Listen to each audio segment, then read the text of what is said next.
Welcome back to Buy Smart, the channel where we compare products to help you make smarter purchasing decisions. I'm your host, and today we have an exciting showdown between two top-of-the-line dash cams. On the left, we have the ROVE R2-4K dash cam, and on the right, we have the Vantrue N43 Channel 4K dash cam. Get ready for a clash of the dash cam titans. Let's kick things off with the most important aspect of a dash cam: video quality. The ROVE R2-4K dash cam boasts an impressive 4K Ultra HD recording capability. With its Sony IMX335 sensor and f1.5 aperture, you'll get crystal clear footage, even in low light conditions.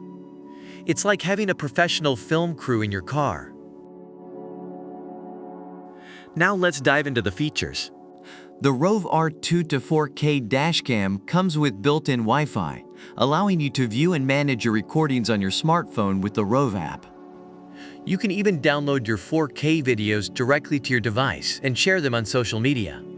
Talk about staying connected. Alright, let's talk about everyone's favorite topic: price. The ROVE R2-4K dashcam comes in at a budget-friendly $119. With its top-notch video quality and built-in GPS, it's a steal. The ROVE R2-4K dashcam and the Vantrue N43 Channel 4K dashcam battling it out for dashcam supremacy. If you enjoyed this video, don't forget to hit that like button and subscribe to our channel for more product comparisons. And as always, stay smart and buy smart.